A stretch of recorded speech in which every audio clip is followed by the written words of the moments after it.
All right. Hello, hello. Hello, Facebook. We're live. Hello, everybody. We're going to do some commercials first, kid. It's the PPC Radio Show. Hosted by Cinda Williams and co-hosted by Shelly Williams. Music by All Night Long. DJ Joe Storm on the Grown Folks Radio. Grown Folks Radio. WGFB-FM Radio. So are you ready? Yeah. How it used to be. Something for everyone. 24/7, 365. After these messages, we'll be right back. For the health and safety of our guests and team members, we're here for you. That means frequently deep cleaning our stores and wiping down carts and baskets after each use, reserving dedicated shopping hours for our most vulnerable guests, providing masks and gloves to our team members, and offering contactless shopping options through the Target app, like Drive Up and same-day delivery. We are here for you now more than ever, and your health and safety is our highest priority. Learn more at target.com/a-bullseye-view. New Dunkin' Refreshers. Vibrant fruit flavors like strawberry, dragon fruit, and peach passion fruit. B vitamins and energy from green tea. All under 200 calories. Order ahead via the Dunkin' app for a contactless way to order, pay, and pick up in the drive-thru. America runs on Dunkin'. Price and participation may vary. Limited time offer. Amazon is hiring near you. Earn a competitive wage and start as soon as 7 days. No resume or experience required. Health and safety are a top priority with all of Amazon's roles and sites. Amazon is taking precautions in their buildings to keep people healthy. Go to amazon.com/apply. That's amazon.com/apply. Amazon is an equal opportunity employer.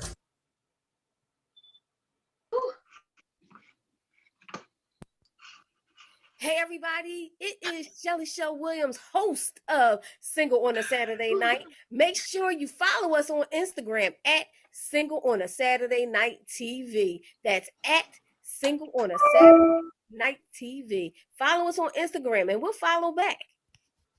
Hey everybody, it's Shelly Show Williams, Philly's Oprah, executive producer of Urban Expressions, Single on a Saturday Night, but I am a business, social media, and media coach. And if you're looking to show up on social media with a purpose, I have a course for you. Have you been struggling as an entrepreneur, trying to figure out how to get people to engage, how to get people to buy, how to get people just to see you on social media? I have just the course for you. Please go to ShellyShowWilliams.com to find out more.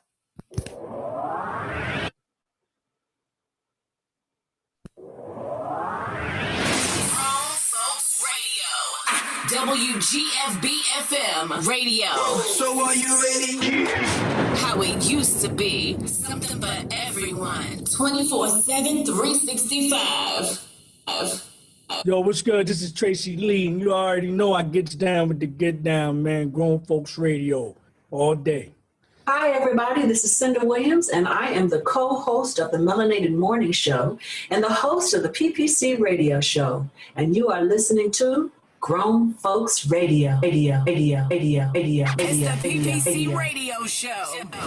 Hosted by Cinda Williams and co-hosted by Shelly Williams. Music by All Night Long. DJ Joe Storm on the Grown Folks Radio.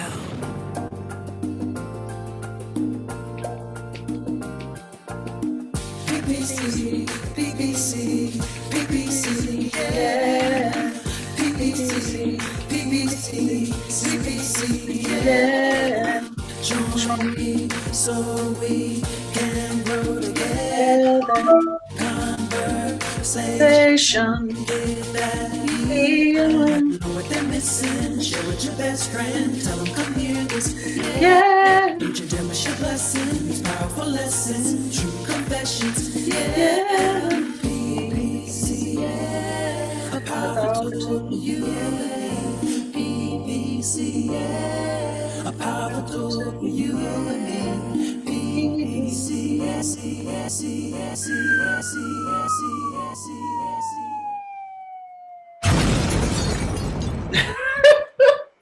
even done anything yet. Welcome to the PPC Radio Show. That song is The Ball. Dr. William Smith and Evan Lee and I came up with that jingle. Very proud of it. Thank you. Welcome to the show. Shelly, Craig, nice to see you guys. Before we dive into the financial world, so how do y'all feel about this verdict? What? Really happy. Yeah. Really happy. I mean, it's a horrible thing, just what happened to George Floyd, but it's indicative of what's been going on for far too long. And it's a tragedy for Derek Chauvin's family, clearly. The actions that he undertook, it's not just him, it's hundreds, maybe even thousands of different lives that are being impacted. But he agrees. But hopefully this is a turning point for the entire country, and we start realizing that everybody is a human being and everybody has dreams and goals, and we're not objects, and we deserve dignity and to be treated with respect by the police and by anybody who's in authority, and to stand up for it and demand that those things happen. Now, police have a really rough job, right? Mm-hmm. But in that situation, it was beyond unacceptable. So yeah, I'm very pleased about it. And I think that the country is breathing a collective sigh of relief, frankly. And you know what? They're relieved that, of course, the justice, meaning he definitely was proven guilty. But the point is, it's never over, because the only reason why we know this is because the telephone, the cell phone recorded it. This is something that has been swept under the rug. Nobody knew about it. It's been going on. And the only thing that really saved the whole situation is a phone recording it. But it's something that's been going on. So he may have gotten caught, but there's so many others out there that didn't get caught yet, that haven't gotten caught. And they're either going to be more, tricky about it, or they might be like, they may do something for people who are recording. You never know, but they're out there. This is just caught on camera. But there's others out there that have been doing this. Yeah, there's been regulations and laws that have been enacted that basically state you can't record police in the course of their duty, which I forget which state it was, but it might have been Tennessee or Kentucky. I can't remember. Please don't quote me on that. But we as citizens, we need to all demand accountability. And I think one of the best ways to do that is to always demand that police have their body cams on. We've all heard of many instances where police turn their body cams off during an encounter. And frankly, that video body cam, it protects them too, because there's a lot of people out there who will come back and say police did this and this and this to protect themselves, when in fact, that's not true either. So we need that. And it's interesting, cell phones and video on cell phones. Who knew that it would turn into such a social tool for us to make our country better and to bring real truths to light? Who knew when smartphones came into existence that that's what their highest and best use may be? It's great. Yeah, I remember Cinda said this morning, you said that the question was, if you were there, would you have gotten involved? And the thing is, if you were there, maybe you wouldn't have jumped up into the cop's face to get him to stop. But the thing is that one person, or the people who recorded it, honestly got involved. They didn't go up and jump up, get all in their face. But you might not have acted that way, but you might have been one of the ones recording, which is still acting on the behalf and trying to do what you can do without, any further danger to yourself or whatever. And did you guys hear about the girl who was killed by police? There was an altercation going on outside of her house, and she called the police to get help, and the police came, and they ended up shooting her and killing her. Yes. Yes. And so people getting involved, there's always a certain element of chaos theory that comes on anytime you get involved with that kind of thing. And is it worth losing your own life? It's a question that we always have to ask ourselves, given any situation that we find ourselves in. But that situation is just like, really? I want to know more about that. How on earth did something like that happen, where a concerned citizen called in to the police to get a situation handled and then winds up dead herself? Yeah, that's happened yesterday, and it's horrific. Right quick, I know we got to get into some final financial conversation. Sure. We love your opinion about everything, but we want your opinion about that also. But Maurice says, hi, hey, Joe, Storm, hey, Seven, and Chauncey, talking more about this verdict. And Maurice, he said it won't be a panacea because the police are not uniform in their practices across the country. Hi, Mark, and everybody, thank you for joining us. Now we got to get into our financial literacy here, Dr. Engel. Dr. Engel, exactly. Dr. Engel, hey, doctor. Yes. So we have a couple coming on for the first time today. I'm very excited, Nikki and Jonathan Romain. And so I was like, why don't we talk about, how couples can come together to create a financial future together. Right. So what do you think? Well, we're all more powerful with the right person, right? So there's a lot of things to consider before you couple up with somebody, obviously. One of the things, and we've talked about this before, one of the things that we always advise people is marry the right person, never get divorced. Getting divorced, we've talked about this, getting divorced can set you back 10, 15 years financially, and we don't want that. We don't have the time for that. But when people get together, that's when powerful things can happen. When you're with the right person and you can dream together and you can build together and have a vision for what your life is going to look like in the future, that's really, really important. So what specifically would you ladies like to talk about today? Because I give you all the insight I've got. Well, one thing I know, and I wish I had heard this advice as a child, always have your mad money, right? I was told, always have your mad money, far too late. I would not be in this predicament because I had a divorce, for those of you that don't know, another one, but this one, I had a child with the father. So it really screwed me financially. A lot of bad happened. If I had had mad money, I would have been okay, right? But I've never heard anybody talk about what a couple can do together. Right.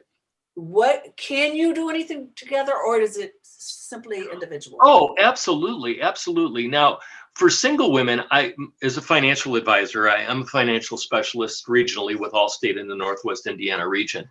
And when I talk to women, and I talk to a lot of single women or divorced women who have, I just talked to somebody yesterday, 2 kids, her husband is doing a startup. He's not making a lot of money. She's got 2 kids. She's on her own a lot. Her husband is gone probably 6 days a week because he's off doing what he's doing. He's running a CBD farm actually in Western Illinois. So he's always there. And the number one piece of advice I always give women, especially when they're single, is never depend on a man. Depend on yourself. Then if you find the right person to be with and you can pool your resources in all of that, then great. But until that happens, and you're literally person, you literally know the person you're going to be with for the rest of your life. Until that happens, you've got to make it happen yourself. So for couples, it's really interesting. This was a conversation I had with somebody yesterday as well about leaving a legacy. What kind of legacy do you want to leave for your children, for your loved ones, for your spouse, for your favorite charities, for your church, whatever those things are? And how do you do that? How do you ensure that those people are taken care of, those organizations are taken care of, your religious preference, wherever that may be, how those people are taken care of? A lot of times we like to tithe and we like to support those types of groups. How do you do it? Well, one of the first things that we need to consider as a couple is it's not just about the financial planning we do while we're alive, but it's also the financial planning we do should, God forbid, something happen to us. We just went through COVID and we're closing in on 600,000 people. Let me turn off my email real quick. I'm sorry about that. We just lost 600,000 people in this country to COVID.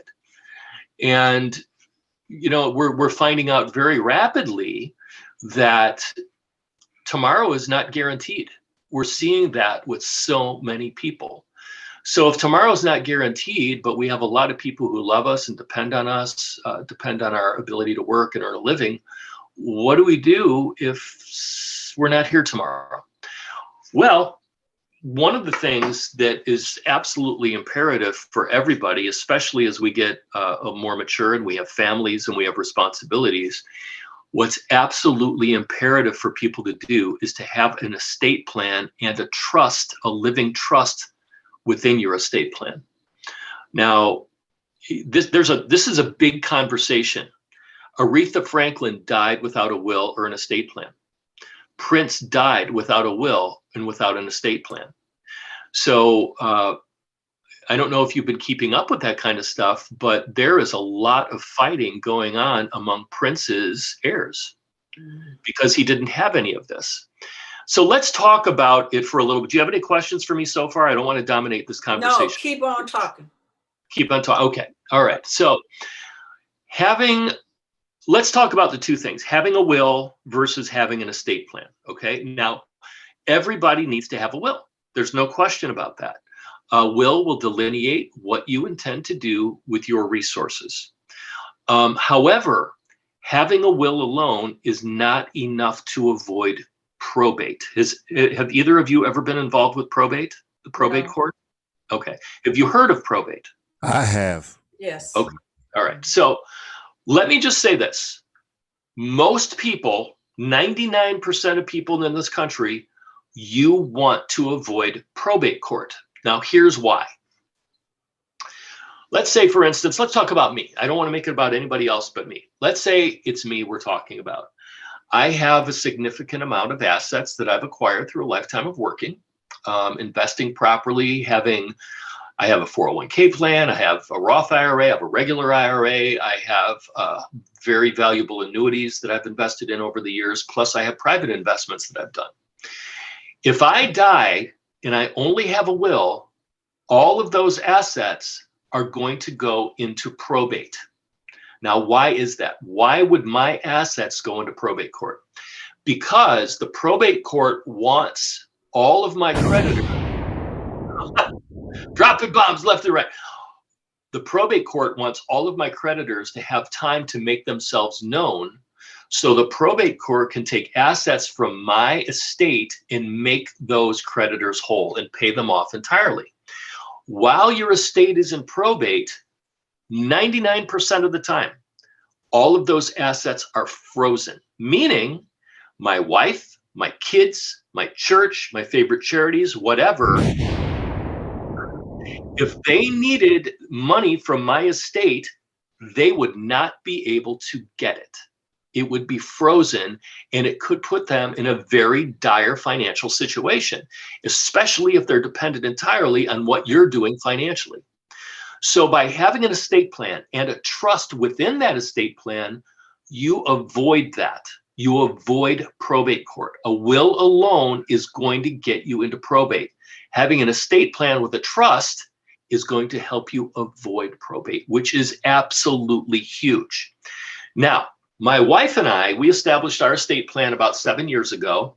I want to tell you something. The very first thing that our estate attorney said to us, she said, "This is the kindest, most compassionate thing that you can do for your loved ones in their worst possible moments." Now, why is that? Because as part of your estate plan, what you're going to do is you're going to say exactly how you want all of your assets distributed to everybody, and you're also making all of your end-of-life decisions ahead of time. You're not leaving it to your children, your husband, your parents, whoever, to make really rough decisions, because you've already made them. So let me give you an example. I'm in a car accident today, and I'm in a coma, and I'm on a life support system. And my family is going to have to make a decision to pull the plug or keep me on life support. Now, if they make the wrong decision and I die, they are going to be stuck with the knowledge that they may have made a wrong decision with handling my life, and that's on their shoulders for the rest of their lives. By having an estate plan, by saying how you want the end of your life handled, you're taking all of that responsibility off of your loved ones and you're taking it on yourself. Now, I don't know about you ladies, but me personally, I want to make my own decisions about how I want the end of my life handled. I don't want anybody to do that for me. You can do that within your estate plan. Now, everybody has different ideas about how the end of their life was going to look. My mom, she's of the opinion, when it gets close to the end, I just don't want to be in pain. Please manage my pain and let me go. My dad, on the other hand, his opinion is keep me alive because they're going to find a cure for me tomorrow, and I want to live more. So it's entirely a personal decision. The other thing about having an estate plan properly laid out is sometimes there are tax ramifications that you have to deal with that you would never, ever, ever think of. Well, here we go. So long, boy. So I always ask this question to people that I talk to, and I'm going to ask Shelly Shell, and I'm going to ask Cinda, and I'm going to ask DJ Kid Disco. Do you all like paying taxes? I would rather not. I mean, I like the services. I like the services, but I would rather not.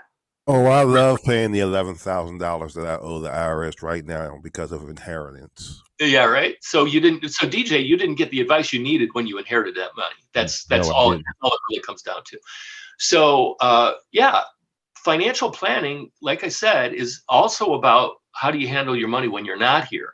So by having everything properly established within your estate plan, you can avoid some really costly tax issues for your loved ones, like DJ ran into.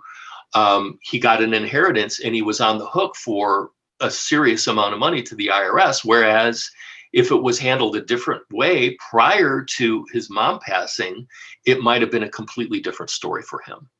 Or if he'd gotten the right advice when he inherited that money, it could have been a different story for him on how to handle that kind of stuff. That's why it's always important for everybody, every adult, if you have assets, if you have a family, if you have kids, people depending on you, talk to a financial professional, whether it's me or anybody else. They're going to give you the advice that you need so you don't fail financially.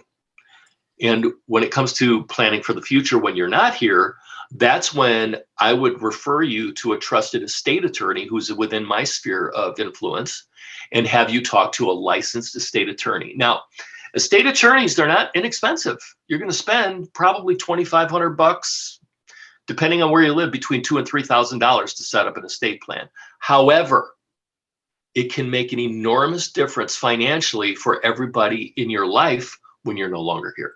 So that's something. Yes, go ahead. I personally have had this experience this year, within the last year, between both of my parents. My father refused. He didn't want to will. He didn't want to think about death. He didn't do it. Estate plan, all of that. Like something this simple, right? My father always, our entire life, talked about being cremated.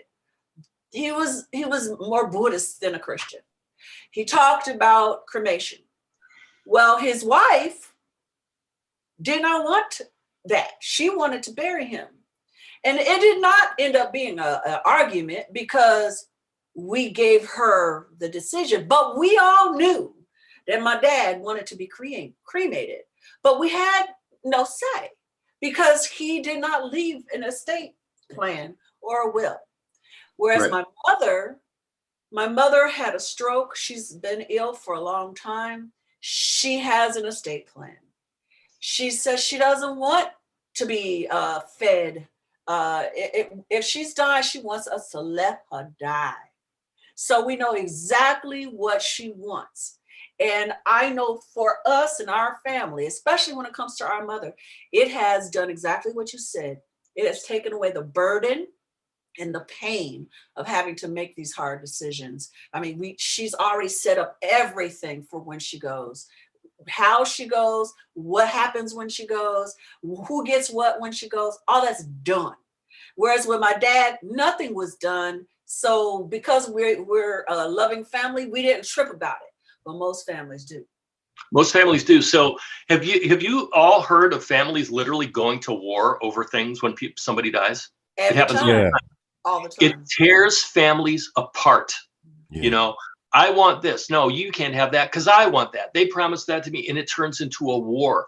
By having an estate plan like what I'm describing, it eliminates all that. So you're not just leaving assets behind, financial assets, collections, cars, homes, property, savings, investments, whatever it is. You know what other asset you're leaving behind? Peace. You're leaving peace behind for your family. So if you have questions about wills, if you have questions about getting an estate plan, you talk to somebody like me. You don't have to talk to me directly if you don't want to. I would like you to talk to me, whoever's listening, but talk to somebody who's a professional who has these insights, because that is the way that you get ahead and you keep money in your family instead of giving it to the IRS. Now, here's another thing about wills, right? If you don't have a will, like Cinda was saying about her dad, if you don't have a will, guess who's going to make decisions about where all of your assets go? Who's going to make those decisions? Government. The government is. Do you like that idea? No. No, we want to make those decisions ourselves. Even if you have a will, my mom had a will that was laid out to the letter of what she wanted down to. But it wasn't an estate plan with a trust. They're different. It wasn't an estate plan, but she had specific instructions on where she wanted to be buried, how she wanted to be buried, the whole 9 yards. Mm-hmm. And it was very distinct and just very self-explanatory in the will of who got what. Everything was left to me. Mm-hmm. Unfortunately, this is something I've never said publicly, but unfortunately, I do have a sibling. My mother rewrote her will as if she never existed. Oh boy. And everything went to me. That was a war. I would imagine.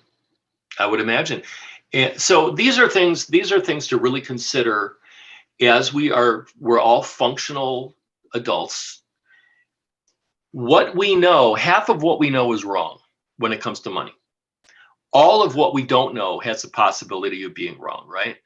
That's why you need an experienced financial professional in your corner so you can always be making good decisions. If we start making mistakes now at our age, I'm going to be 62 this year. I don't know how old you ladies are, but we're all getting older. And as we get older, we acquire more assets, acquire more responsibilities, all of those things. We want to make sure that we have somebody in our corner so we're not making mistakes, because they could be devastating, not just to us financially, but also to our loved ones. And what about a house? I'm sorry. What about a house? Okay, we'll go a little over. We're past the break time. But we started late. Right? We'll go for it, Shelley, and then we'll bring everybody in because they're waiting. So as a single person with a home, do I need an estate plan? If I'm single, doesn't it automatically go to my mother or?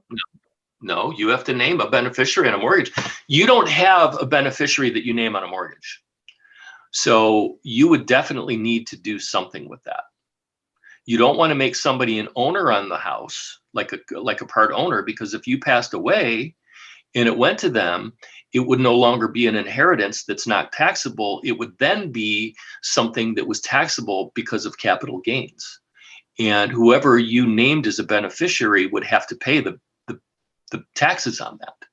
So again, having a trusted estate attorney, having a trusted financial professional, working with somebody who's like a CPA who can guide you in these types of things and give you the insights that you need, that's what you need to do.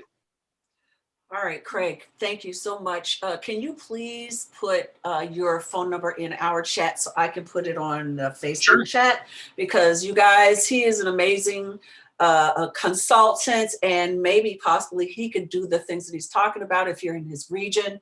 Thank you so much, Craig. He's staying with us, and he's bringing his beautiful wife, Larissa Julianis, to join us. And also we have Nikki and Jonathan.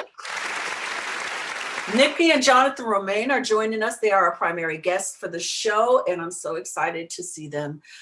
See you after the break. 3.5 minutes. Stay with us.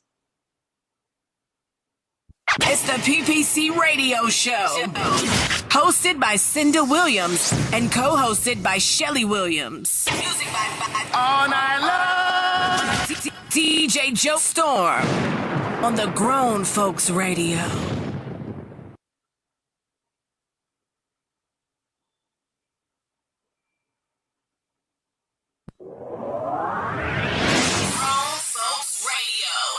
WGFB-FM radio. So are you ready? Yeah. How it used to be. Something for everyone. 24/7, 365. After these messages, we'll be right back. For the health and safety of our guests and team members, we're here for you. That means frequent. All right, Facebook, we're still here. I know you were doing the commercials and everything, man. That was some good information from Craig. Like, but it takes money to do everything. So even if I wanted to protect, all right, I got home. It takes money to even do that. Yeah. Hey, could you guys turn on Larissa's feed? I'm going into her office now. Okay. Okay, I'm gonna. Okay, thanks. I'm going over there right now. It takes money, but like he was saying, that's something to save up for and to take care of. I mean, we spend money so quick. It's like boom, boom, boom, gone, gone, gone on silly stuff. I know I do, and this is life enhancing for our families when we're gone. I think it's worth the savings. To save that $2,500 to $3,000 up, and and pay someone to make sure that your family is not going to have a war after you're gone. I think that's fair and important. It's really good advice. I mean, it does cost money. There's no question. But when you're talking about the things that it actually could cost your family if you don't do it, then it's a completely different story. So, it's a very, very nuanced subject. There's a lot that goes into it. And that's why these estate attorneys, there's all kinds of things that go into it. Once you see, like when we had our estate plan put together, it was literally almost like a book that thick of different things that had to be done. See, if I did it, it'd be 2 pages. That's what I was thinking. I'm just a 1 page. No, you'd be surprised. You would be surprised. You have to have powers of attorney in there. You've got all of your inheritors, your heirs, how you want everything handled, the assets that you have. My home is actually in a trust.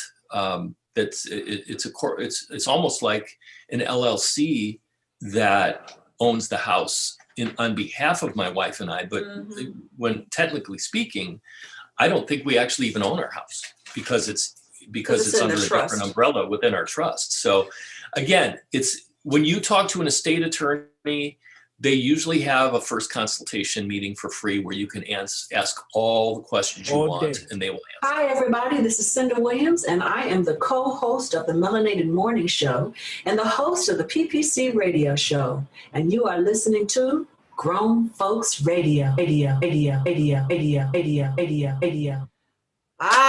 Welcome back. We are joined now by Craig's beautiful wife, who he's talked about often, Larissa Julianis, my girl, one of my besties in the region. She needs to come closer. There the chairs are too big. There you are. There we go. Thank you. So I wanted to have Larissa on because we're talking about couple stuff, couples being together, working together, all of this kind of stuff. So our next guest that we're going to bring on now is Nikki and Jonathan Romain, Arts Inc. Can't wait for you guys to meet them. Let's bring them on. Jonathan and Nikki Romain. Jonathan and Nikki. You write that down? I admit Come on, Jonathan. There it go. There it go. There we go. All right. Welcome, welcome. Hey, where'd you go? There you go. You got to scoot in, Jonathan. All right. Welcome to the PPC radio show. These are my friends, Jonathan and Nikki Romain. I've known, I don't know, Jonathan, how many years? Maybe 25 years when I met you or more. Nikki, I met you maybe like 10, 12 years. We were in a book club together.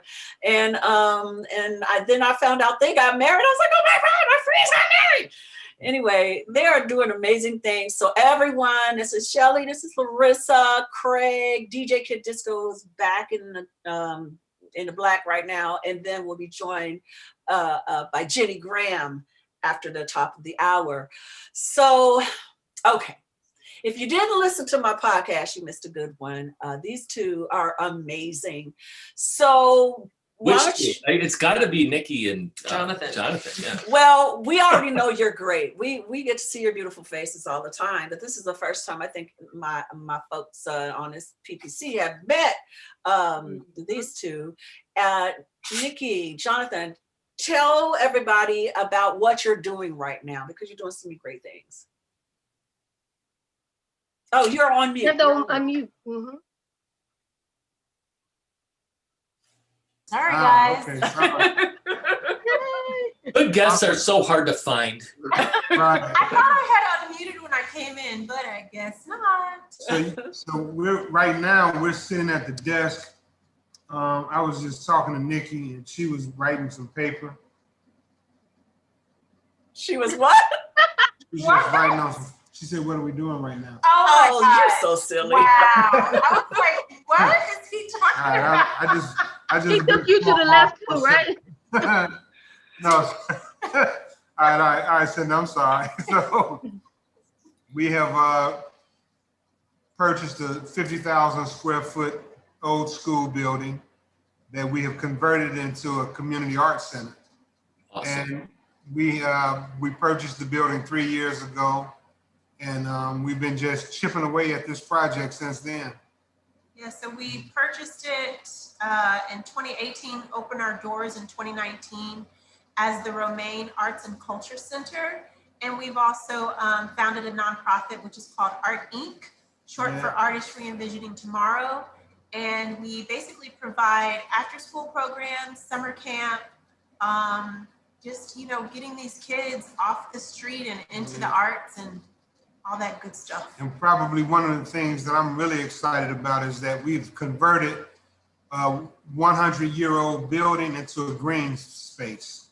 So we've actually pulled down all of the fluorescent lights and changed them with LEDs, which was about 500 lights.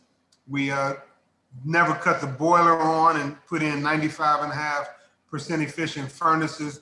And we have 282 solar panels on our roof.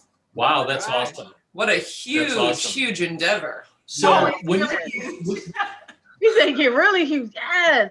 Yeah, where are you guys located? We're in Peoria, Illinois. Peoria. Yeah. Beautiful. We're both originally from Chicago, South side here, West side. You gotta, forgive them. Right. You had a question, Craig?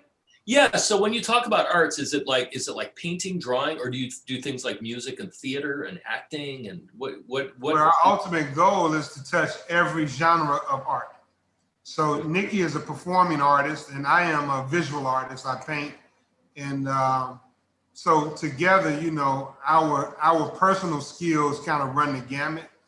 And then in addition to that, we also want to add STEAM to it as well. So we're touching on the sciences. So in most of our programs, we want to incorporate a little bit of science as well. Yeah, so we currently have programming, dance, theater, obviously visual arts, and we include woodworking as well, because this guy here is not just a visual artist, but he can literally build you whatever you want built. And so, so when I said on the podcast, you were like, we already doing it. I said I wanted to do that because I always dreamed of having a school with practical and visual, creative arts. So you're doing it. Yes. You are doing all of that. I wish we could take you guys on a tour. I wish you could too. Like virtually, because we have four different levels. In our lower level, it's a big like wood shop. And all the stuff that we've done in the building, Jonathan and his team have basically done it here in the building with materials that we have. So we'll be working with students that, want to go on that path. Also, there's an entrepreneurial track. So like, for example, Jonathan goes out on the road and basically does art shows across the country. And we want to be able to show artists that are, this is what they want to do with their life. We want to be able to show artists how to do that, how to frame their work, how to print their work. We have our own in-house printers. So we want to show them basically how to do what we do. And how to monetize their talents. It's interesting that you brought that up because I've worked with many, many artists and they're very concerned about their art, as they should be, because that's their vocation, it's their livelihood. But the one thing about artists that I've noticed is that they don't pay attention very much to the financial aspects of things. The business side of things. And how do you take care of yourself in the future when maybe there's an evolving market. We all know there's an evolving market for art, what is considered valuable and what isn't. So that's something that falls into my lap a lot, is I talk to artists about how to handle your money, how to grow your money, how to hold on to your money, and how to be responsible with your money. So if you ever want me to join you guys, I would be more than happy to. Absolutely. I was just saying that. The other thing, Jonathan helps not just with visual artists, but even myself as a performing artist. He showed me how to monetize my art. So for example, I wrote a one-woman show and Jonathan produced it and put it on in Chicago. We did it at the Royal George Theater right across from Steppenwolf. Wow. Yeah. Nice. I mean, you can speak to like the amount of money that we brought in. And so yeah, what I was trying to show Nikki early on when we began dating was that, what she does is really no different than what I do from a financial perspective, and what any artist does. And what that is how do you monetize your talent? And what happens to most people is that they get in a herd of a line and they try to do everything that everybody else has traditionally done, when less than 0.1% of the people make it in that route. So what I'm saying is, let's take ownership of what you're doing, assume all risk and responsibility, and make it happen yourself. And to show you better than I can tell you, we're going to do it with your one-woman play. So we, instead of looking for somebody to produce this and make it happen for us, we just went and rented out the Royal George Theater. We did it for one day. He built my set. We built the set. The theater sat like 350 people. We sold 450 tickets. And then at the end of a one night session, we probably cleared $15,000. So, and if we could do that, like I wasn't in her space. I wasn't in the theatrical performance world, but just applying the skill sets that I've applied to myself as an artist, I saw right away how that could transfer to any art. The thing is just taking ownership. And for me, the impetus for me being an artist was that, I said there's 300 million people in America. If I can't sell a painting to somebody, I need to be slapped upside the head. And that's always been my motivation, is to get out and put my work in front of the people and then let the people decide, instead of trying to get into some esoteric group of people who, for whatever reason they don't want to select you. You know what I'm saying? As if they are the final answer to anything.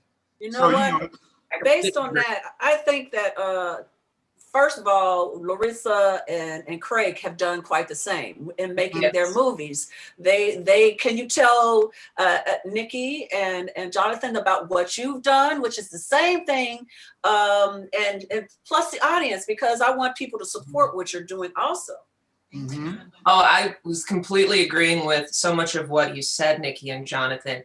what I find oftentimes among artists is what you find is like an artist who's a writer learns how to write, but they're not learning how do I be a producer if I want to see this on stage or on film? How do I build my own sets? How do I make my own costumes? How do I network with the people that I need to come around me? How do I acquire these other skills that will empower me to bring my work to the world instead of, like you said, sending an email and hoping I'm one of the 1 in 10,000 that actually gets chosen, or having to take my unique voice, your unique voice as an artist, and I need to make it fit this narrow little niche that I think the market is looking for right now, so that it will be selected.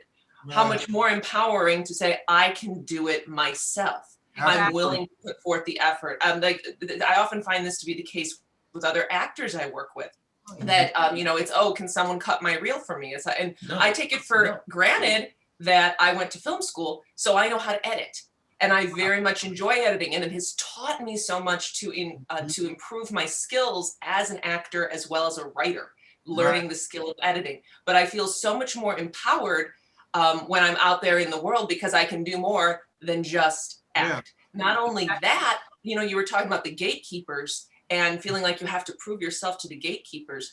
After enough years of developing those skills, you are one of the gatekeepers.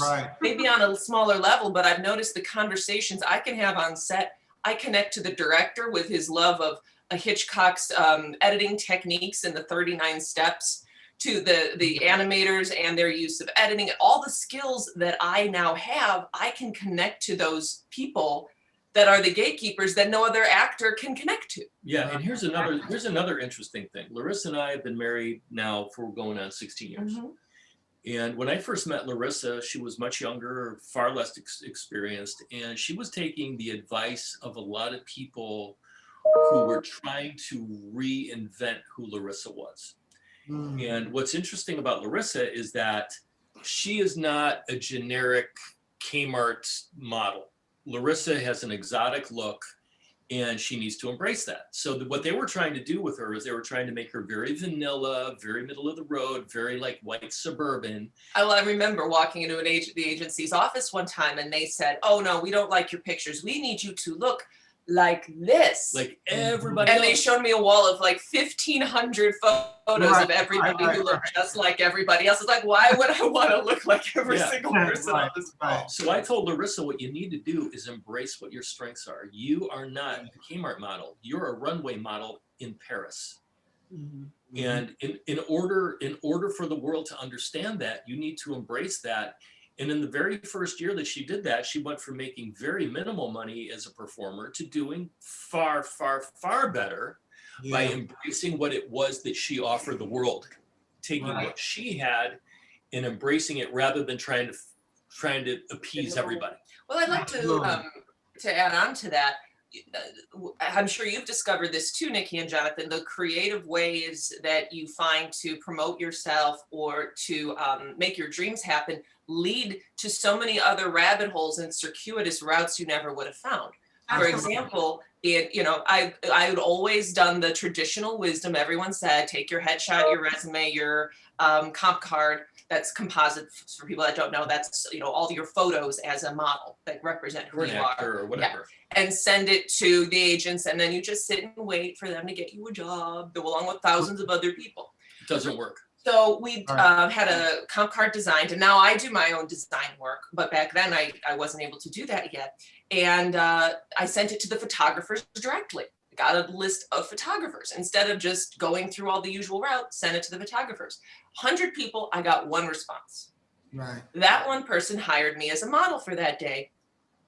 Eventually, he then put out a call, I need a makeup artist. And I was like, you know what? I think I can do that. I became a makeup artist through his network. I worked more than I ever did as a model.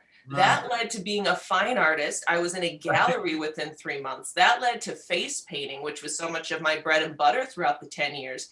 this last 10 years. And because of all those things I was able to do, that allowed me to financially support myself, still in the arts. From one response. Somewhat indirectly, Wow. but without that, I wouldn't have been able to produce a movie, and we wouldn't have been able to fund it ourselves, and so on and so forth. It all spider webbed out, and that one contact probably led to 50.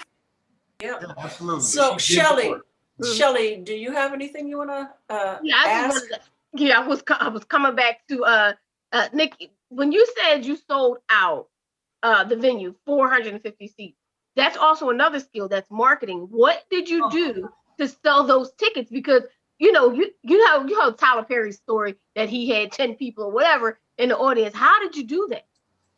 Good question. We did everything. Well, Jonathan, again, this guy, he has clients from all over the world. He literally was calling people like, okay, I need you to buy 10 tickets. I need you to buy 20 tickets.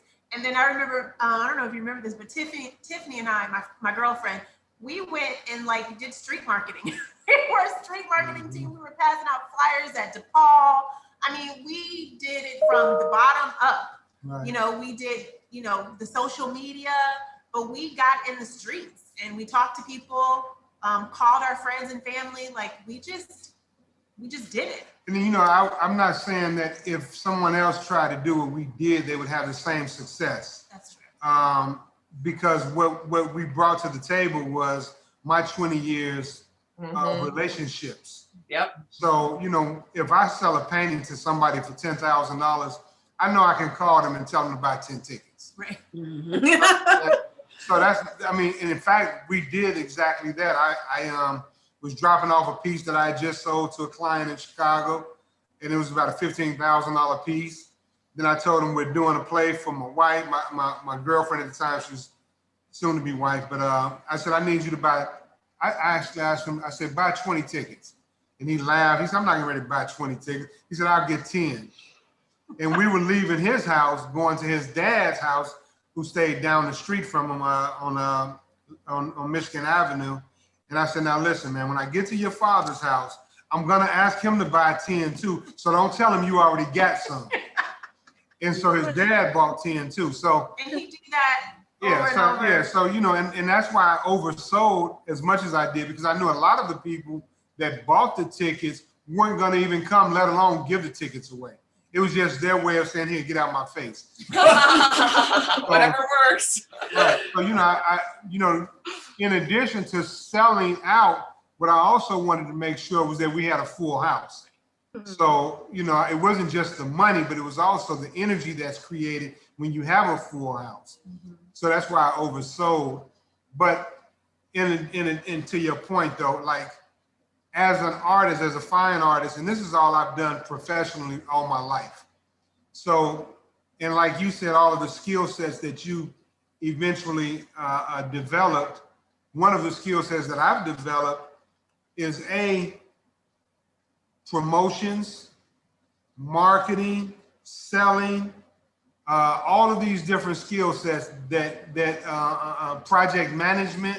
When I do a show that requires me to get 60 or 70 pieces of art from Peoria or Chicago to New York or to California or to Hawaii, that's a project management ability, because you have to really put a lot of pieces together. So to whip together a play was no different than me whipping together a major show that I've done. And so all of those skill sets come hand in hand. And then, I also do all of our graphic arts. You know what I'm saying? I'm very proficient in Photoshop. And so every skill set that we need to do whatever project that we want is under our umbrella. Right. But the thing is, you have to understand that in the beginning, because, when people look at the things that we do right now, what they don't understand is this is 25 years worth of educating myself, of taking chances, of gambling, of investing in what I do.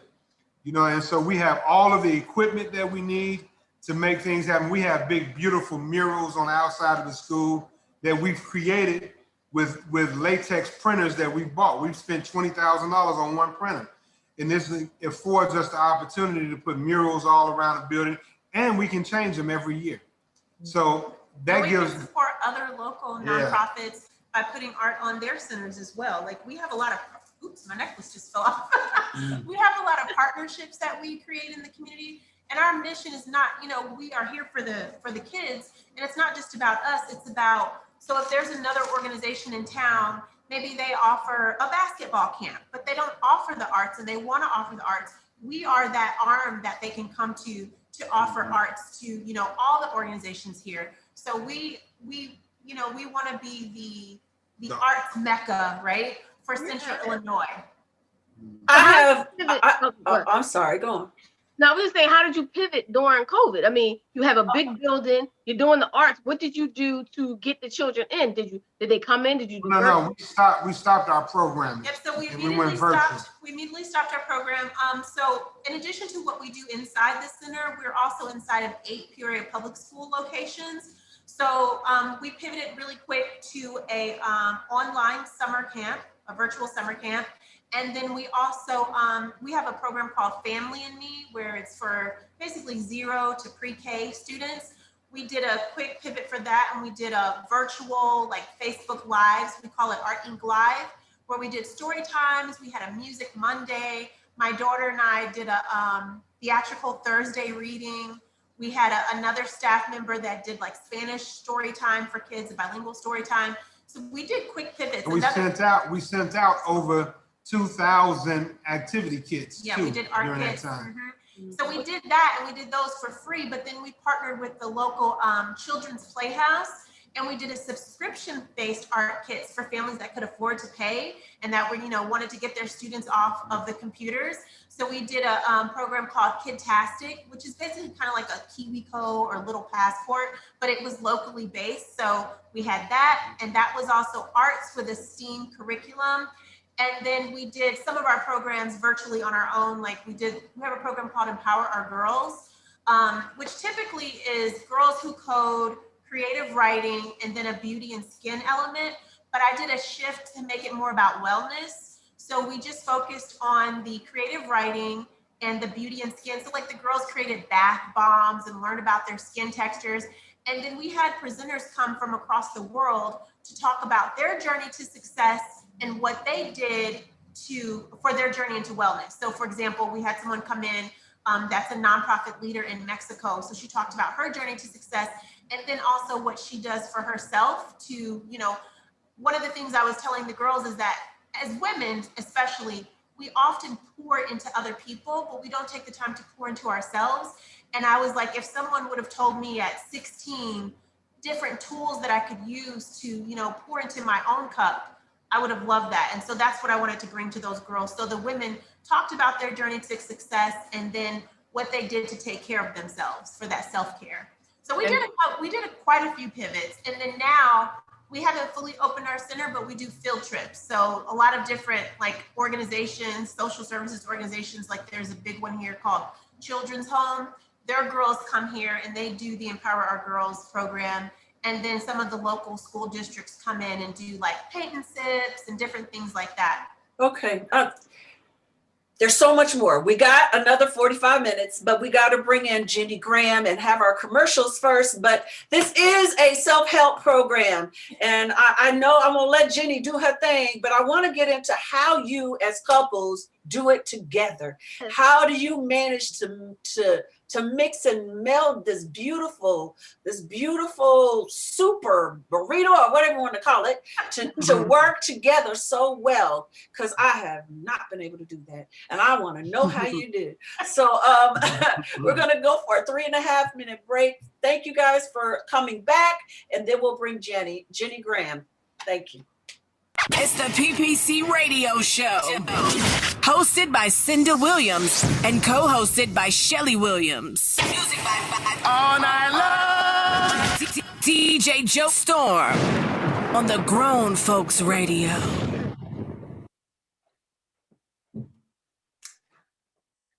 I was just about to say, Nikki and Jonathan. WGFB FM Radio. So are you ready? Yeah. how it used to be. Something for everyone. 24/7, 365. After these messages, we'll be right back. All right, we're still here live on Facebook. What are you saying, Marissa? Well, I was just gonna, I was listening to everything that Jonathan and Nikki were sharing and reflecting on our own journey and thinking it's because you pushed yourself into all of these different disciplines, knowing how to market, knowing how to design, knowing how to do creatively this and this and this and this, that probably allowed you to pivot as seamlessly as you did. Because you weren't stuck, I only can do this one thing, and oh, I can't do this one thing, the world is closed to me. It's like, no, I've taken on bigger challenges than this, and this is no match for me. Yeah, I tell people all the time, like, all the things I've been through in my life led me to this point. Precisely. I moved to LA at 19, 20, packed up my car. You know, I did the traditional route, but I was like, I don't want to be in school. I want to go live this life, you know? And I did the traditional route. I went and got an agent and I waited for people to call me and yada, yada, yada. And then as time went on, you know, I started working with my friends and we started writing our own stuff. And we would do promo parties where we would basically bring our show to life and people would come in. We did speakeasies to raise money for our production. I mean, and that is what sparked in me, okay, wait, I can start creating this stuff on my own.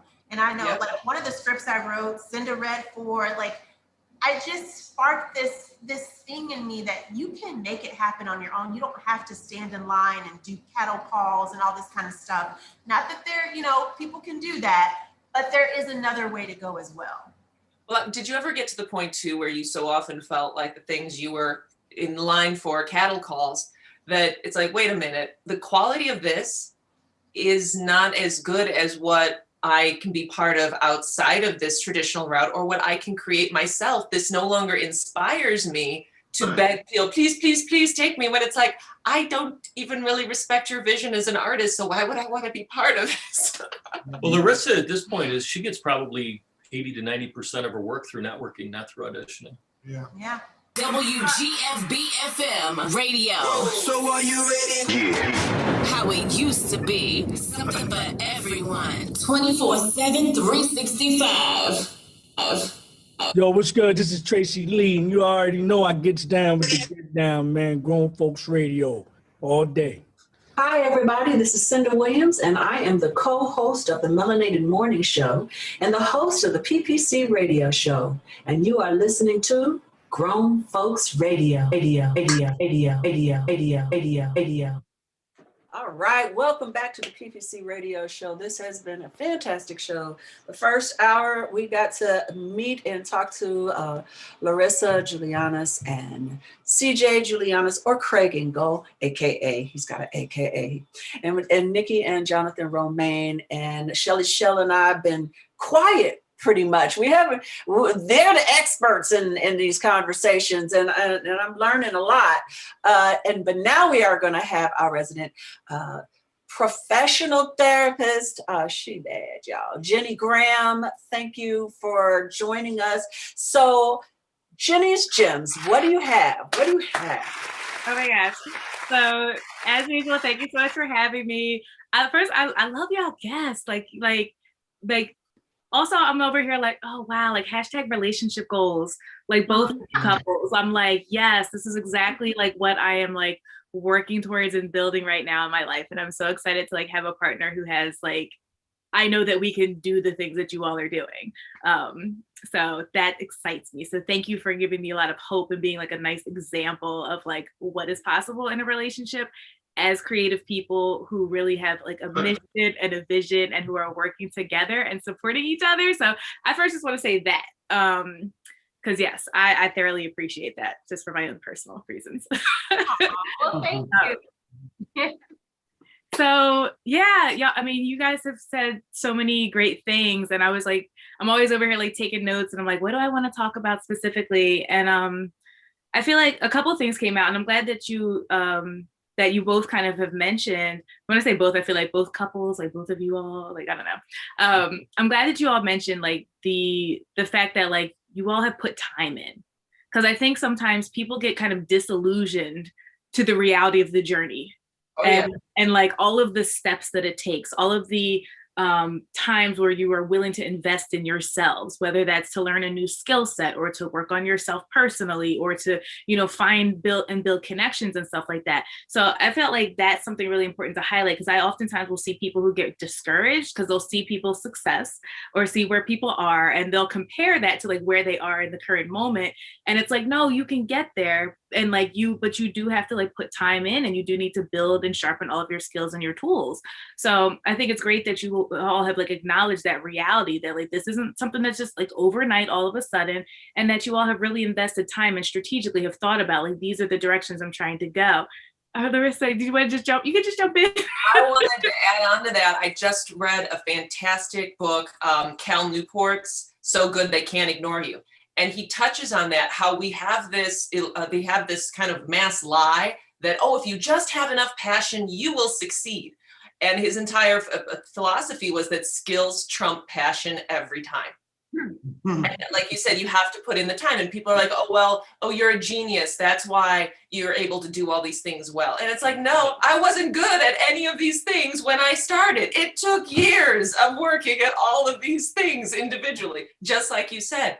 And I think it could be an encouraging message to people to realize you don't have to have some kind of innate genius in yourself to be a success and to be an expert in your field. It just takes time and hard work, just like you said. Yeah, most I know a lot of derelicts who have a lot of talent, but they're nowhere because they think that's enough. Yeah. And it's never enough. Not just time and hard work, but there have been failures along the way. Like it wasn't just all, you know, rainbows and butterflies. Like we have stumbled, we've fallen. I mean, you know, we've had big obstacles in front of us. It's not just some pretty mirrors or an Instagram, you know, feed. Exactly. We have failed, we need to get back up. That's exactly true. Get back up. Okay, we're gonna let Jenny give us her gems for another 5 minutes, and then we can join the conversation. That's all good, but thank you so much. But I mean, definitely like great points, like so true. And yes, that the journey, like any journey, because I tell people that even like a therapy and a healing journey, like it's not linear. Like there is no journey in life that is linear. It's always ups and downs, and like that is part of the process. And the downs aren't like setbacks necessarily, unless you choose to stay stuck there, you know, that you just keep moving forward. And yes, about like investment in skills, but also too, I tell people like, you don't necessarily have to be good at everything, but if you're not good at that, or you're not willing to learn about that, then you need to be good at networking and connect with other people who are good at those things, you know, build a team. So yeah, just also like I say, there's like the journey to success. And I like what you said about like the journey to success. And I think it was Nikki who said that, the journey to success and like wellness being a part of that, you know, as artists, as creative people, like we are our number one asset. You know, and I always tell people, like, when you are your number one asset, like whether you're an artist, and I work with like a lot of, you know, people who are like change agents who are having a positive impact in the world, like all of you are, and you have to take care of yourself. Like you are obligated to take care of yourself, because there is no one else just like you who's uniquely qualified to do the things that you're doing.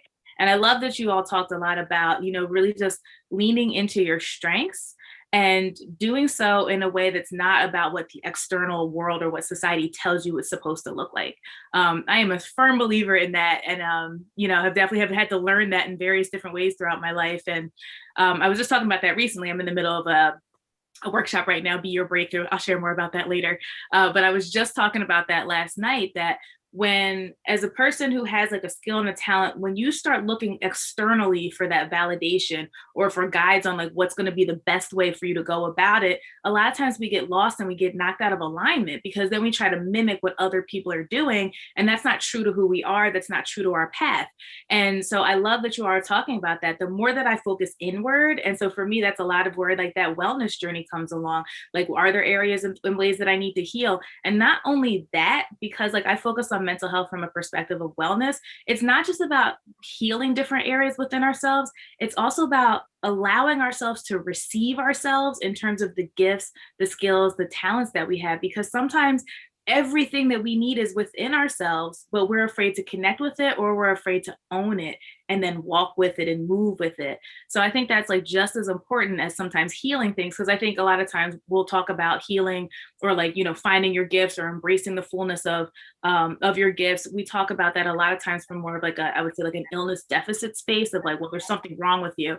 And it's like, no, there's probably nothing wrong with you. Probably what's happened is that life stuff has like bogged you down and you've begun to internalize stuff that is unnatural or is like inauthentic to who you are. So the healing is more about sifting through and letting go of and getting rid of that stuff that doesn't serve you, that really has nothing to do with who you authentically truly are, so that you can then find and discover all those parts of yourself and then really, you know, stand tall and be bold and proud as you like move on your journey and create your own pathway. So I love that you all were talking about that.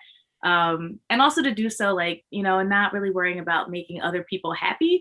My thing is like, as long as you're not harming people, like, you're not obligated, you're not responsible for anybody else's happiness, but you are responsible for your own happiness. So if you're sacrificing your own happiness or sacrificing your goals and your dreams because you feel like that's going to hurt somebody else's feelings, one, you might want to check your circle, because people in your circle should be happy for you, and be rooting you along. But yeah, it's just to really connect with self, find out what may be in your way, but also find out what is there for you so that you can just really fully, you know, just, I like to say, so you can go out there and sparkle and shine on them, because we need you to do that. And people need to see that there's like alternative routes to getting where they want to be, and that success is not one definition. There's no one definition of success. And you're really the person who decides what that would look like for you, and then make the choices that you need to, that will like move you in that direction. Gems, y'all. I love your perspective on that, because I have discovered as myself, as I tell others, I believe the best way to grow yourself as an artist isn't necessarily just refining those skills in that profession, but personal development, spiritual development, that self-examination. The stories that I have found within myself as a writer that are the most powerful are the ones drawn from personal pain and evolution, where I've had to look inward and look, how is my ego in the way? How do I need to learn forgiveness? How do I better understand my place in the world and the people around me and become a more compassionate, evolved human being? The best writing, my best efforts as an artist come out of that place of becoming the best person I can be, not just the best actor or the best writer. So I think what you are contributing and what you have to say is universal to all disciplines. Yeah, we fall down a lot. I mean, on Monday, Larissa and I were on a roller coaster with our movie, mm-hmm. and with the ancillary material associated. We were just like this all day long, and we've just embraced the idea that we're not going to fall down or fall back, but we're going to fall forward. Fail forward too. Yeah. I right quick, I want to just say, Agbana. I hope I'm saying that right. Beautiful. Agbana, she or he. I'm sorry, I'm not sure. Last name. Just say they. Haggins. Ogbona Haggins. Ogbona Haggins says, to your own self be true. She loves what you're saying. Ron has been commenting. He says, I'm not waiting for the opportunity. I am going to create it and make it happen. Yes, he is. And I'm going to be in that movie, man. And I just wanted to get some comments in here because I don't want you to think we're ever ignoring you. Chauncey wants to see your building because he's an architect. He wants to see what you've done. And Earl, right, I just want to go on a tour.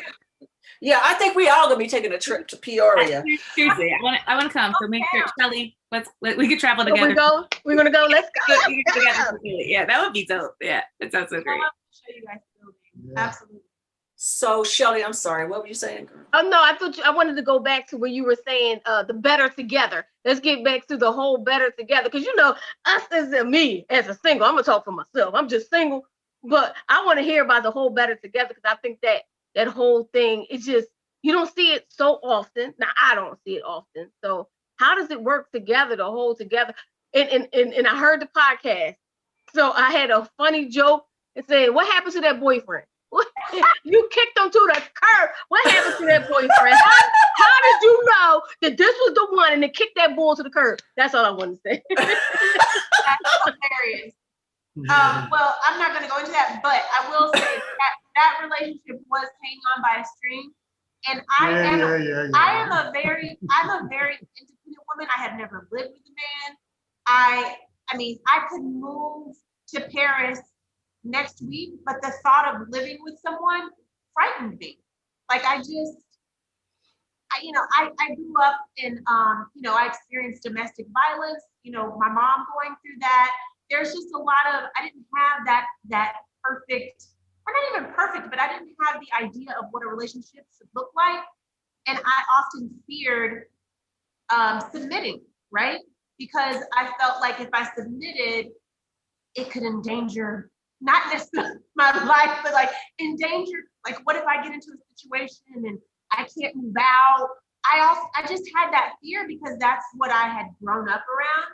And so in order to protect myself, I just didn't live with anybody. I had relationships, but I'm like, nah, we're not moving in together, homie.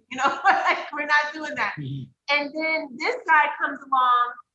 And for me, what it was is that, and I know I said this in the podcast too, but Jonathan is a man's man. And I felt comfortable submitting. And I know that word is scary to a lot of people, but for me, I wanted to be led. Like, I know that that's the type of man that I needed. And not to compare him to someone else, but in that other relationship, I was leading. And it was frustrating because I had to tell him what to do. You know what I'm saying? And I didn't really like that. And with Jonathan, it's not like he told me a vision that he had. And I'm like, I can roll with that. I mean, for me to move to Peoria, and I'm a big city girl. I mean, I lived in Chicago. I went to school in Vegas. I lived in LA. I had dreams of going to New York.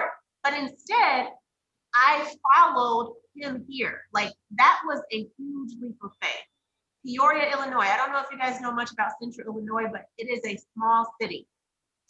And to take that leap of faith, I just believed in him.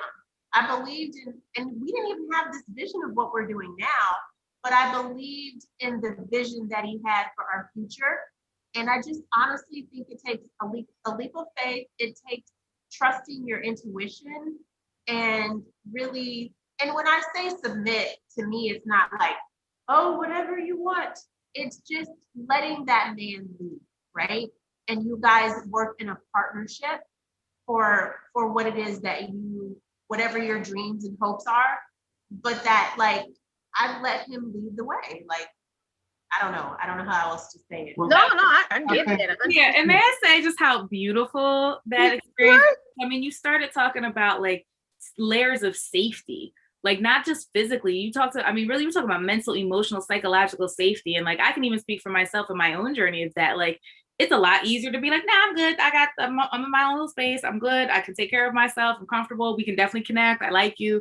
So I definitely hear that. And I think it's wonderful to meet. And I feel in a similar space right now of meeting somebody that like, I trust that this man cares about me, thinks about like what's best for him, for us, for me, and I think that that's a really important distinction. You mentioned like submission.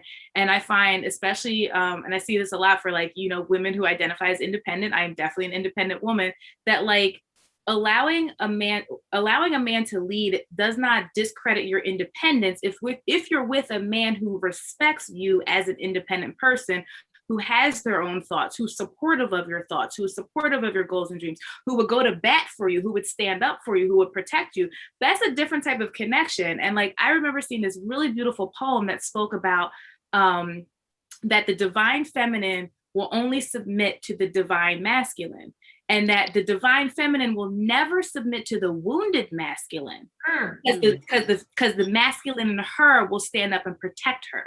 And so I think that's like a real. I need you to put that in the chat. I need that because I've been having the wounded masculine over and over and over again. I'm tired of the wounded freaking masculine, and it feels different. Because I came from a strong father. My father was a very patriarchal family. And he created some very strong young women. And I'm very, very strong. And I wanted a man that was strong like that, but not wounded. And unfortunately, my decisions have led me towards the wounded. And maybe because that was in my father too. And it's a problem because you want to feel safe.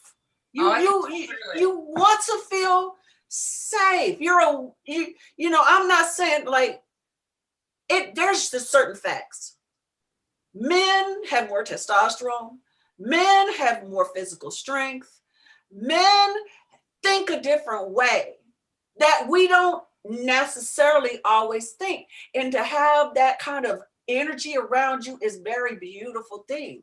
But when that man takes his strength and lords it over you and beats you over the head with it and tries to control your every move and your every thought and your every decision, that, and that's more about me than it's about them, because that's the decisions that I've made. I know Larissa, for instance, is super strong. Larissa, you're a very, very brilliant, strong woman. And Craig is a very strong man. He's always dogging himself and saying, I'm, not as cute as her, whatever he says. But I know the strength that lies in both of you. And I want to hear how you've done that. All of what we're talking about is something I've been exploring lately for my emotional health in friendships and relationships and family relationships, but also for my writing and the women and men in the relationships of my writing is emotional availability. And so many times we as women, if we were raised by an emotionally unavailable father, someone who could be strong, could be charismatic, everyone thought was great, but we knew we always felt criticized. We felt beat down. We felt there was passive aggressiveness. There was competition. There was hot, cold. We were not protected. Moving target. Yeah, moving target. We weren't, we were always kind of in fear of when is the hammer going to come? When, is he going to be there for me? Am I going to reach out and get slapped away and get bit? And that ends up being this trigger because when we get in relationships, so, with a similar kind of man, our ego wants to prove I'm good enough. I'm going to win you over because I couldn't win over the man who raised me. I'm going to prove that you're going to open up to me and I'm going to make you love me. But but we can never get that. If the man is not emotionally available, if he hasn't done that work himself, if he was abused, you said the wounded masculine, it can't come back to us and we end up being triggered and we end up in a toxic setting. So what I love about being with Craig is not only was he always emotionally available to me, he was willing to be vulnerable with me. I could be safe and vulnerable with him in return. And to me, so often it comes down to security, because if your man is emotionally unavailable, he will not be secure with your success, with you shining. There's going to be jealousy. There's going to be that conscious or unconscious cutting you down as a reflection of his own insecurity. And I'm very fortunate that with Craig, it was always, yes, you can do it. I'm going to stand behind you. I'm going to help you do it no matter what. So he was always secure enough. And I always joke, because of how many people I'm around, especially men, as a model and an actor, I'm like, this would never work if he was not secure man. Instead, there's a photo with me with some, hot actor, hot model, and Craig's always commenting, that's my girl. That's great. Yeah. And it's so interesting. Literally last night I was talking about the emotional availability piece, and because in my workshop I was sharing a little bit about my personal experiences and story around relationships and the patterns that I saw develop with my father, and recognizing how it impacted the way I dated, and then recognizing what I've had to shift with this person I'm dating now, because I have an opportunity for a healthier relationship to build true intimacy, like you said, that reciprocity and vulnerability. And there was this dynamic of there was an emotional unavailability, but it wasn't all the time with my father. So it was a mixed message. And like you said, it was you just never were quite sure, am I going to be daddy's little girl today, or are you going to ignore me, or abandon me or neglect me? And so you're right. And that can be triggering. It's you expect that, you anticipate that happening, even in a situation that's different. And so I always tell people, really pay attention to behaviors and words. Make sure that words and actions are really in alignment, but also make sure that you're coming from a space where you're open enough to see that. And sometimes that does have to do with doing some work on yourself first and healing those parts of yourself. Because when we talk about toxic relationships, and I shared this last night too, I had to start getting real with me that I'm the common denominator here in all of these toxic relationships. So clearly there's something going on with me. And so it was kind of okay, what's the toxic part of me? What's the wounded part of me that is connecting with these wounded toxic dynamics? Because like I have a part in that, you know, and like starting to heal from that and like being able to shift it. And the last thing was like, it's just about like emotional availability. And I shared this last night too, is like, I realized, oh, when you actually do connect with a man who's emotionally available, there's a different level of emotional support that I need to be able to do and show up as. Because like I didn't have to do that before. Because if I'm dating somebody who's not emotionally available, the little bit of emotional support that I offered was good enough. Because like they weren't emotionally available anyway. And so now it was like, oh, I need to work on that. And like I'm grateful that like I know I'm capable of doing that. And a lot of that though has to do with like learning how to be emotionally available to myself and to like support myself in those times where like I do feel emotionally or psychologically unsafe. And like practicing like that experience allows me to then be like, okay, now I can learn how to share that with him. Because he's opening up and he's being vulnerable, and like I respect that, you know, that's a gift. I mean, I think as women too, like recognizing when a man is like safe and comfortable enough to open up to us and share his truth, share his fears, share the things that have been challenging or uncomfortable, like that's a gift that we shouldn't take lightly. That means that man thinks very highly of you and really respects you and appreciates you and like believes that what they share with you will be held with like the same type of respect and confidence that, you know, they would want to offer you. So Kristen Neff, are you familiar with Kristen Neff? I've heard of me, yeah. Wrote a great book on self-compassion, and her entire life journey is on self-compassion. It was either her or no, I think it might have been another author, but very similar veins in which they write, where she talked about how she was at a book conference and a man walked up to her. He was there with his wife and his daughter, and she said, you know, you talk all about, you know, women and supporting women and the shame. And then I forget, this is an author who she speaks a lot on shame and women recognizing the shame within themselves and healing it. And he said, but what about men? Because the message I get is, you know, women get all these contrasting messages. You're too sexy. Oh, you need to be sexier. Oh, you're not thin enough. Oh, you need to be more feminine. Oh, you need to be less feminine. All this other stuff. Men get one message: you can never be weak. And he said, my wife and daughter would rather see me die on my white horse than fall off of it. Mm. And like you said, when we have this culturally, when this is ingrained in so many men generationally, and hopefully now it's beginning to change. And, you know, a lot of men have done the hard work on themselves and their own traumas growing up. We have to be there, like you said, to support that. And it always amazes me and hurts me when I hear of, like you said, men taking that chance to open up and be vulnerable and show that quote unquote weakness that is so condemned by society and not being recepted and held and treasured gently by the woman that they open up to. We need to be there for them. Yeah. I mean, like men feel stuff. Like, I don't know why that's like people, like you said, it has a lot to do with like the messages that like we receive in society collectively, but it's like, yeah, men have emotions about things too, because they're human beings just like us. Like, why would we think that men don't feel anything? And so I think that, like you said, there's just so much social conditioning to believe that. I mean, I think in general, a lot of times too, there's like conditioning to believe that showing emotion is a weakness, but it's actually just part of being a human being. Well, it's intimacy. It's vulnerability is the core of intimacy. Yeah, it's actually a strength. And for men, it's actually, it has to be a learned behavior. Environmental, you know, we all have our nature nurture aspects to our personality. And it just, for myself, my own upbringing was very similar to most men. My father was very emotionally unavailable. And when I was younger, if I exposed emotion or sensitivity or whatever, his response was, you're just sensitive like your mother, you know? So it was something that was downplayed. It was something that was made that was used as a cudgel to make me fall in line to what his ideas of what masculinity should be, when in fact, I went into counseling when I was in my mid-30s, and that's what changed my life.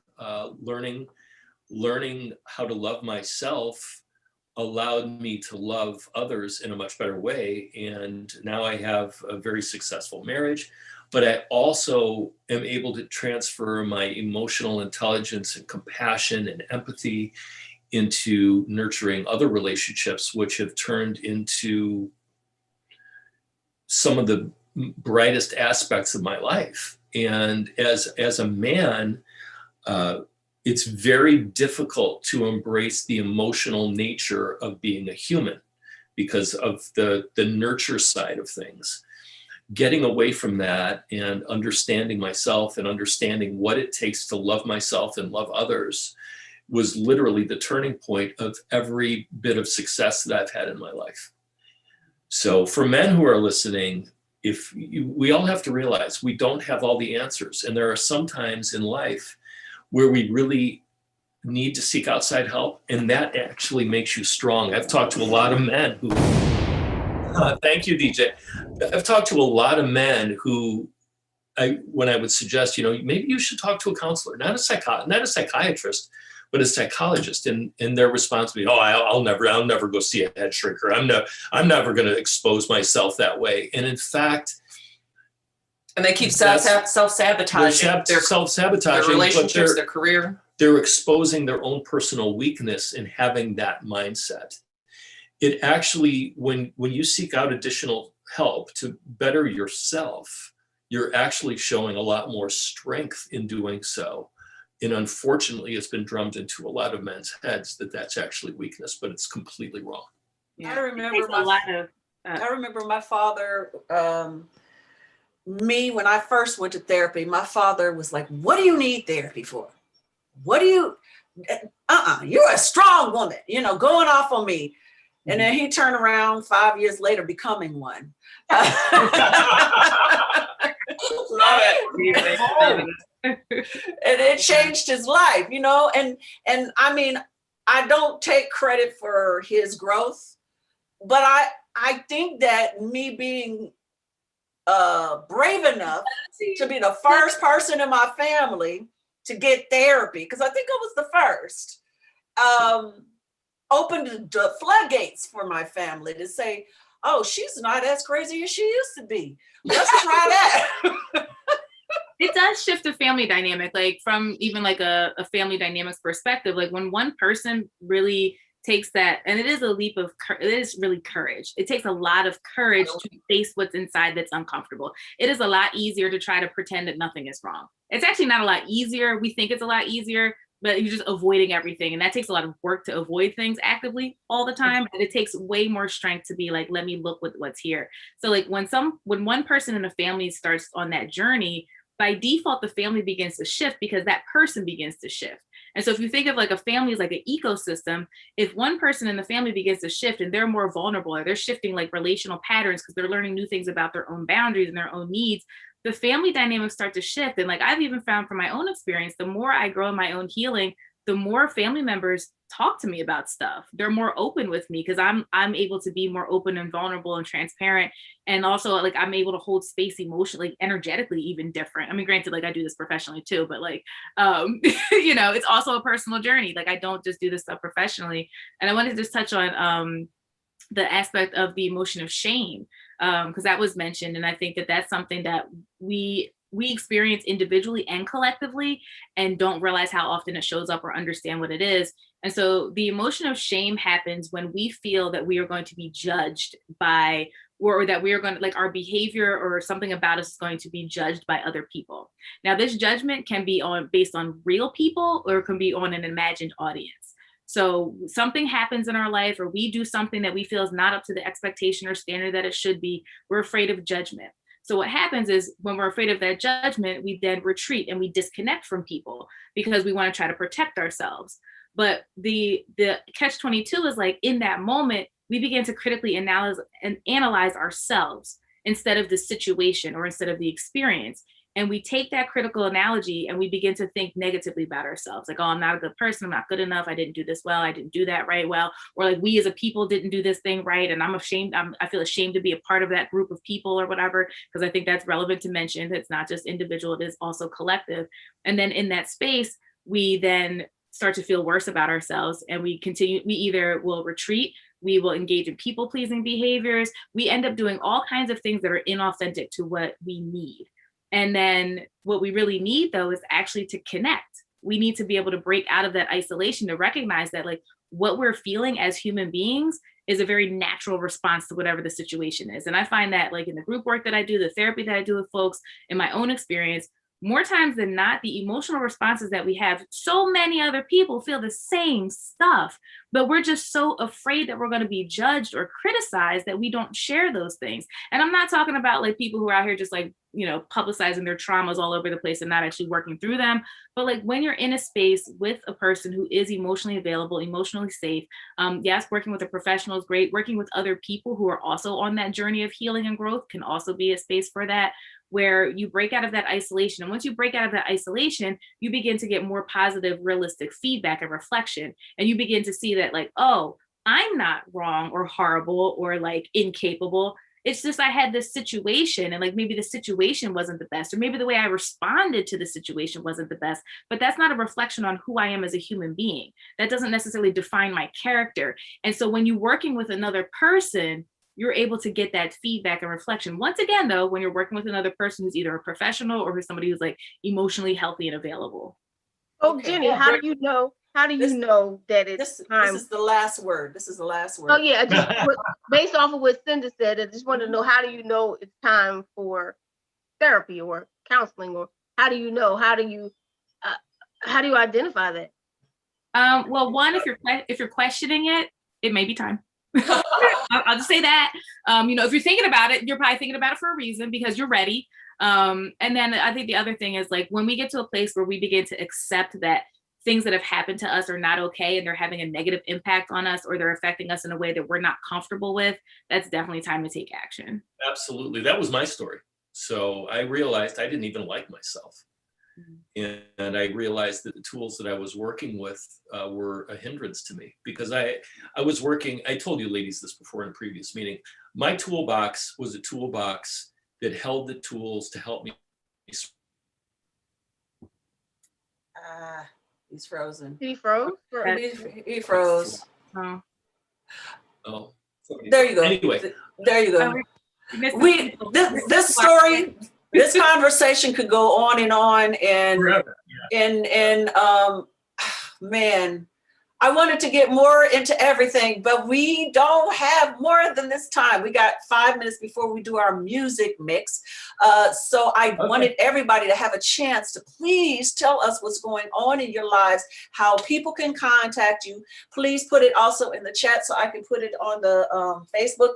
Thank you, Facebook, for all your comments sent. Sent is someone new I don't know. Thank you guys for participating. Sent Be Free. Sent Be Free was on and so okay, we'll start with let's start with Jenny. Why don't you tell them what's up with you? Okay, so I just started a 4-day masterclass series for ambitious change agents. Yesterday was day 1, so you can still hop in and join me for this now. It's called Be Your Breakthrough. And so I'm exploring dynamics around relationships, around our social identities, and really being our most authentic and bold selves, as well as dynamics around emotional healing. And specifically for people who are out here having a positive impact on the world, who are, you know, taking care of others or doing positive things for other people. So it's really centered around that. So I'll pop a link in the chat. So if you want to register, so if you register, you'll get access. Oh, I have it right here. You'll get access to your wonderful workbook here, where you'll be able to take your notes and follow along. We have creative homework activities every night. So you'll be doing a little fun art making, no art skills required. So it'll be really insightful time. And then also, if you do join me I'll be doing this broadcasting live from the Break Free community, which is my Facebook group. I'll also be live on Instagram, and you'll be seeing some replay posts on all my social pages. So you can follow me at Trauma Free University. That's my organization. But if you do join us in the Break Free community over the weekend, I have some wonderful ladies coming in, and they're going to be doing some little self-care bonus activities with us. So you can only catch the bonus activities in the Break Free community, but otherwise I'll be live, and I'll be going live every night at 8 p.m. Eastern Standard Time. So there is definitely time to join me for tonight, where we get into being loud and proud, how you can let go of racist and or heteronormative sexist projections so that you can be your most authentic and unashamed self. So that's what we get into tonight. And I will post a link about that in the comments. Yes, please put it on Facebook. Thank you. All right, let's let Nikki and Jonathan tell us how people can get in contact, support you. Maybe somebody has 15, 20,000, they want to buy a painting. Tell us how we find you. Well, Nikki just typed in the website in the comments section, but it's in chat room, I'm sorry, but it's at artinpeoria.org. And all of the information about what we're doing is available there. And if anybody wants to donate to our charitable organization, they can also do it from the website. Right, thank you. And Craig and Larissa, tell us what's going on with you. Oh, there's so much. So I work as a regional financial specialist for Allstate. So I put my information in the comments. Please feel free to pick up the phone or write me if you have any financial questions. What do you want me to put in the comments? I want to make sure, I already put it in. I just want to make sure that everybody has the information they need to be financially successful and to do the things that they need to do to ensure the lifestyle they want. And Larissa and I, we're business partners. Larissa is the CEO and I'm the president of Binary Star Pictures. And our feature film, The Misadventures of Mistress Maneater, is now streaming free on Amazon Prime. Cinda's in it. And I will let Larissa take over from here. Yeah, I'm just giving you guys the link for our Facebook page so you can follow along, see some fun photos and clips. And then I'm also giving you the bit.ly link so you can go directly to Amazon and watch the trailer, watch the movie for free if you have a Prime account. And we would love your star ratings and your feedback. So that would be a huge thing for everybody. Whether you like it or not, we want to hear about it and we want your star ratings. Yeah, so here's what we have to say. If you like it, tell all your friends, leave a star rating. If you're feeling ambitious, leave a review. If you hated it, tell all your enemies that you loved it and to watch it. But it's a fun, inspiring romantic comedy with some mystery, some action, and it'll just be a fun night for you. Female empowerment, a lot of the issues we talked about today about relationships, they're all in the movie. Cat suits, sexy ladies. Yeah. And Cinda will. And Cinda Williams. Yeah. All right. Shelly, what's up? Yeah, I don't have anything. I realized I think I want to go to therapy. That's what I want. I realized after I'm ready for therapy. I think I need to break through some stuff. That's what I realized. We can chat about some referrals and questions to ask. We can chat. We can say, yeah, I'm ready. So anyway, just follow me on Instagram, Shelly Show Williams, and yeah, I'm ready to break through. Yeah. All right. Tomorrow we are on again, Melanated Morning Show. Whoop, whoop. Come and join us for Hot Topics. We have a lot of fun on the show and we get some really passionate folks. So we have call-ins. I didn't do the call-in today because we had so many of us on here and I thought we were enough voices. But next week, we are definitely going to have Friday PPC podcast on Anchor, Spotify, iTunes, Apple, etc., etc. I am having my baby girl, my sister Monica Rose on, and it was one of the best interviews I've ever had. She's so vulnerable and open, and oh my God, what a blessing. And she's going to come on to the show next week. I'm very excited to have her. Now, DJ, you got something to say before you do your music mix? The Melanated Morning Show with DJ Kid Disco and co-host Cinda Williams. I don't need to say anything. My schedule is your schedule. I mean, boom. I'm your producer, remember? My schedule is your schedule. Yeah, so next time I'll say, well, DJ Kid Disco and I have, that's how I did. Also, people that get the end, find this from the end or whatever, the show, we are on B-Force Radio. Our archives are on B-Force Radio Monday, Tuesday, and Fridays from 9 to 11 Eastern, bforceradio.com. And we show archives, and I think Friday this show will come on B-Force. And also you can catch it on YouTube. Yeah, you can catch it on YouTube and a whole bunch of beautiful.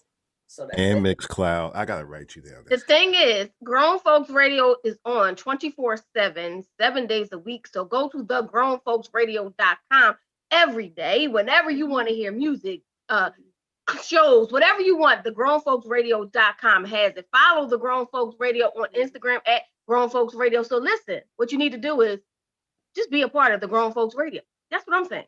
Yeah. What else do you need? What else do you need in your life? And the music mixes are the bomb, man. Best for walking, exercising. Oh my gosh. It's never boring. It's always good. Shelly, she's hooked on DJ Frank now. Love DJ Frank. Yes, I'm telling you, man. You just okay. I'm excited. I love music. I think music is awesome. Thank you, Facebook, for joining us. Everyone else, stick in for the music mix if you like. My guests, thank you, all beautiful, wonderful hashtag goals people. Thank you so much. I love you. Like I say, everybody that put their information in the chat, you need to put it in Facebook because the chat is only us. Facebook is everyone. So take your information and put it in Facebook. Yeah, I did a lot of it, but go on and check and put your right information right on you can go to my page if you want to, and it's there, and you can put your stuff in if I didn't do it right. All right. All right. Thank you. Check it. Thank you.